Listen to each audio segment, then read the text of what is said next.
최근 영국 축구계에서 제임스 매디슨을 둘러싼 논란이 뜨겁습니다. 지난 시즌 토트넘의 역대 4위라는 높은 이적료를 기록하며 팀에 합류한 그는 시즌 초반 활약을 인정받아 리그 최고의 미드필더라는 찬사까지 받았습니다. 매디슨은 이를 바탕으로 오랫동안 합류하지 못했던 잉글랜드 대표팀에도 승선하며 자신의 커리어 최고점에 도달했다는 평가를 받게 되었는데요. 하지만 요즘 그의 실력에 대한 의문이 끊이질 않고 있습니다. 시즌 중반부터 매디슨은 부진의 늪에 빠졌고 급기야 대표팀에서도 탈락하고 말았기 때문이죠. 영국 언론은 연일 그의 부진을 집중 조명하고 있는 가운데 프리미어리그 선수 닐 모페이는 매디슨의 대표팀 낙마를 조롱하면서 논란에 불을 지폈습니다. 이와 관련해 영국 매체 HITC는 토트넘과 매디슨의 입장에서 바라본 심층 기사를 게재했는데요.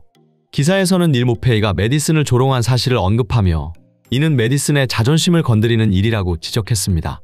매체는 동시에 매디슨이 최고의 모습을 되찾기 위해서는 어떤 노력이 필요한지 분석했습니다.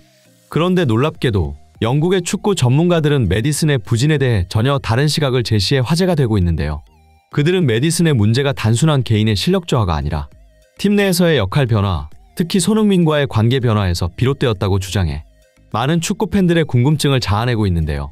대체 왜 이러한 주장이 나오고 있는 것인지 영국 현지에서 전해지는 자세한 소식, 발빠른 뉴스에서 지금 바로 알아보겠습니다.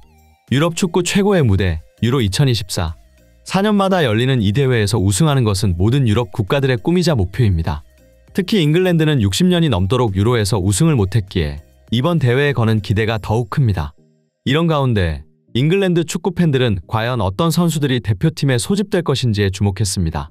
특히 토트넘 미드필더 제임스 매디슨의 선발 여부가 큰 관심사였죠.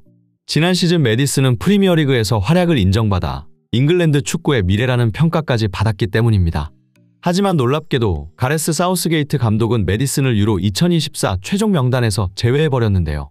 스포츠 전문 매체 디 애슬레틱에 따르면 사우스게이트 감독이 매디슨을 대신해 데클란 라이스와 주드 벨링엄 그리고 조던 핸더슨의 조합을 선택하는 보다 안전한 방향으로 가닥을 잡았고 결국 최종적으로 매디슨을 대표팀에서 제외했다고 전했습니다.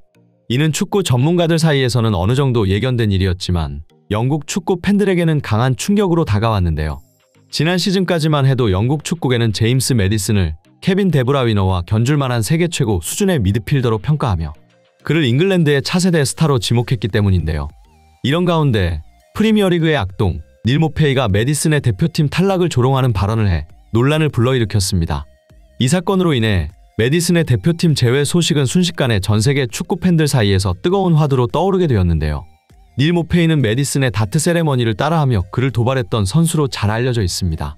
그는 SNS를 통해 내가 매디슨보다 더 많은 득점을 했고 더 적은 강등을 경험했다며 매디슨이 토트넘으로 이적하기 전 소속팀이었던 레스터시티의 강등 사실까지 지적했다 보니 영국 축구계는 모페이의 조롱과 도발을 집중적으로 보도하며 매디슨의 부진을 조명하기 시작했습니다.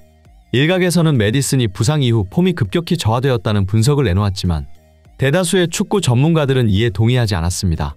그들은 지난 시즌 토트넘의 경기들을 심도 있게 분석한 결과 놀라운 사실을 발견했는데요. 바로 제임스 매디슨의 플레이 스타일에 변화가 생겼다는 것이었죠.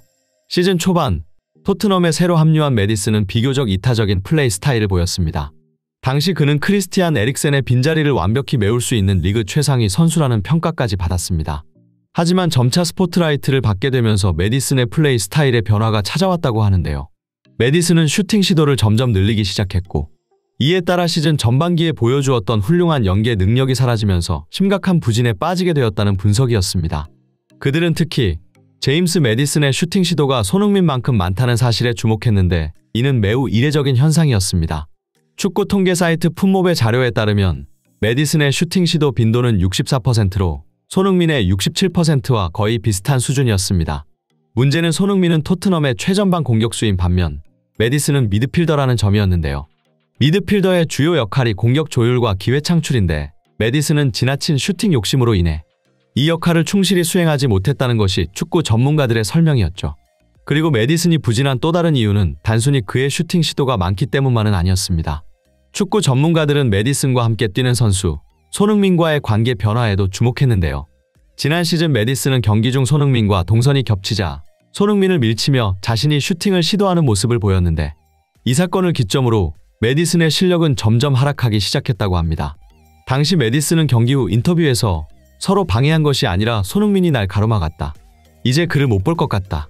라며 손흥민에 대한 불편한 심경을 드러냈습니다. 반면 손흥민은 메디슨의 이러한 행보에도 팀의 승리를 최우선으로 생각하는 주장다운 자세를 보여주었습니다.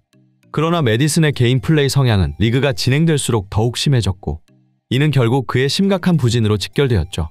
축구 전문가들은 또한 제임스 메디슨이 시즌 초반 리그 최고의 선수로 주목받을 수 있었던 데에는 손흥민의 공이 컸다고 입을 모아 말했습니다. 전반기 메디슨이 토트넘에서 맹활약할 수 있었던 것은 손흥민이라는 최고의 공격 파트너가 있었기에 가능한 일이었다는 것이죠. 실제로 메디슨은 잉글랜드 대표팀에서 토트넘과는 전혀 다른 모습을 보였습니다. 그는 대표팀 승선을 위해 슈팅 횟수를 줄이고 팀플레이에 적극적으로 나서는 등 사우스게이트 감독의 눈에 들기 위해 안간힘을 썼습니다. 하지만 이러한 노력에도 불구하고 메디슨은 끝내 대표팀에 발탁되지 못했습니다.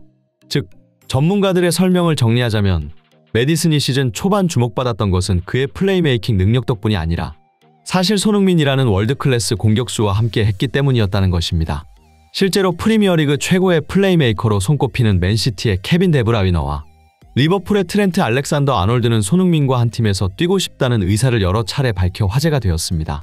두 선수는 각 팀에서 놀라운 활약을 펼쳤지만 그에 걸맞은 보상을 받지 못했다는 평가를 받고 있는데요. 지난 시즌 빅찬 스미스 지표를 보면 맨시티의 엘링 홀란이 34회로 1위를, 리버풀의 다르윈 누네스가 27회로 2위를 기록했습니다. 이 수치는 데브라위너와 아놀드가 만들어낸 결정적인 득점 기회들을 얼마나 많이 놓쳤던 것인지를 보여주는 지표이기도 했습니다. 반면 손흥민은 17골을 넣었음에도 빅찬 스미스는 고작 7번밖에 되지 않았다 보니 뛰어난 플레이메이커일수록 손흥민과 함께 하고 싶어하는 것은 너무나 당연한 일이었습니다. 한편 제임스 메디슨은 잉글랜드 대표팀 명단에 최종 탈락된 이후 팀 내에서 입지마저 위태로워졌다고 합니다. 최근 토트넘의 여름 이적 시장 계획에 따르면 메디슨은 판매 위험이 있는 선수 중 한 명으로 분류되었다고 하는데요. 토트넘 내부 기자의 보도에 따르면 구단은 메디슨의 부진 문제를 매우 심각하게 받아들이고 있으며 그의 미래가 불분명하다고 밝혔습니다. 메디슨이야 어찌되었든 이번 여름 이적 시장에서 가장 중요한 변수는 단연 손흥민의 거취 여부인데요.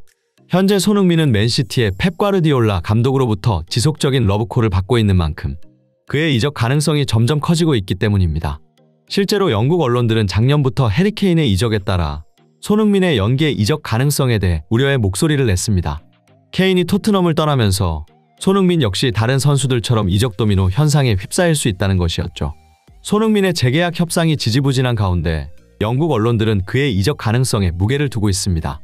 현재까지 손흥민과 토트넘 간의 계약 연장 논의에서 큰 진전이 없다는 점에서 결국 손흥민이 팀을 떠날 것이라는 전망이 우세한 상황입니다.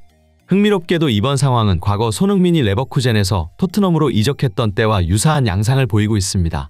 당시에도 이적 직전까지 구체적인 소식이 전해지지 않았던 터라 손흥민의 토트넘행은 모두에게 깜짝 놀랄 만한 뉴스였죠.